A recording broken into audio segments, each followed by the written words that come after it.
Ce qui compte ne sont pas les individus, mais le collectif.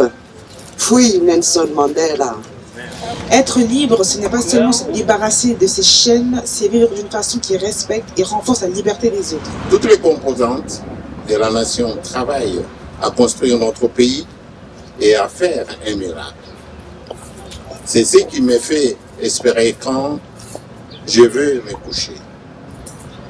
Je ne doute pas un seul instant que lorsque j'entrerai dans l'éternité, j'aurai les sourires aux lèvres. L'éducation est l'arme la plus puissante qu'on puisse utiliser pour changer le monde. Vous obtiendrez plus dans ce monde avec le pardon qu'avec des actes de représailles. Un combattant de la liberté apprend de façon brutale que c'est l'oppresseur qui définit la nature de la lutte.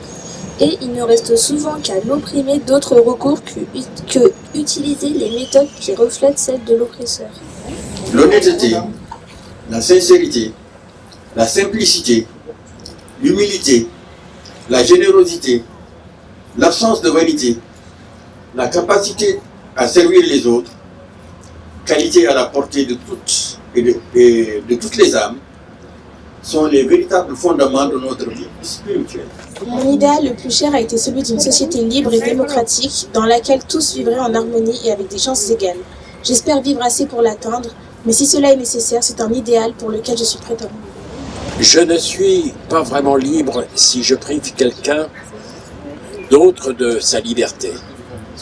L'opprimé et l'oppresseur sont tous deux dépossédés de leur humanité. Ce qu'il y a d'étrange et de beau dans la musique africaine, c'est qu'elle vous donne courage, même si elle raconte une histoire triste. La politique peut être renforcée par la musique, mais la musique a une puissance qui défie la politique.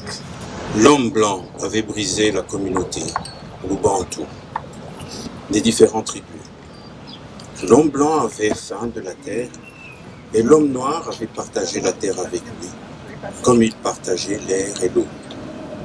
La terre n'était pas faite pour que l'homme la possède, mais l'homme blanc prenait la terre comme on prendrait le cheval d'un autre. Le nouveau monde ne sera pas construit par ceux qui restent à l'écart, les bras croisés, mais par ceux qui sont dans l'arène, les vêtements réduits en haillons par la tempête et le corps mutilé par les événements.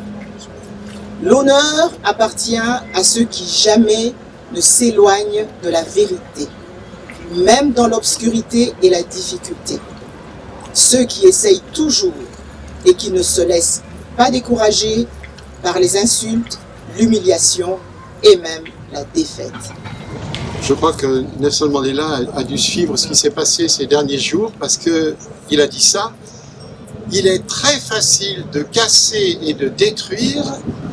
Les héros sont ceux qui font la paix et qui bâtissent.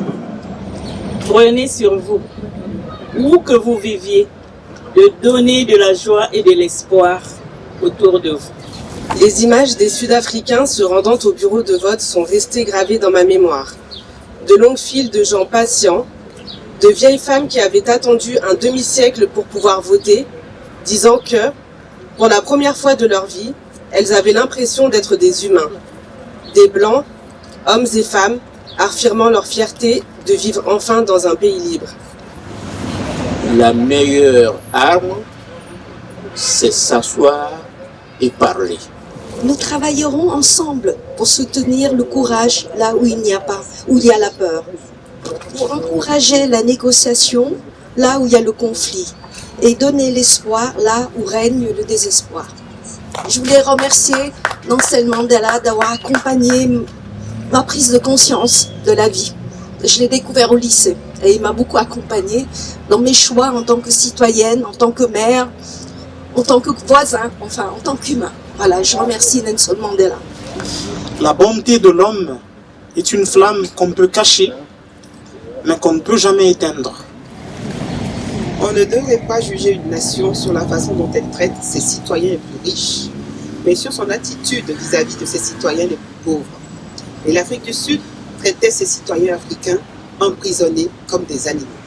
Il est difficile d'expliquer à quelqu'un qu'il y a des idées étroites, qu'être éduqué ne signifie pas seulement savoir lire et écrire et avoir une licence, mais qu'un illettré peut être un électeur bien plus éduqué que quelqu'un qui possède des diplômes.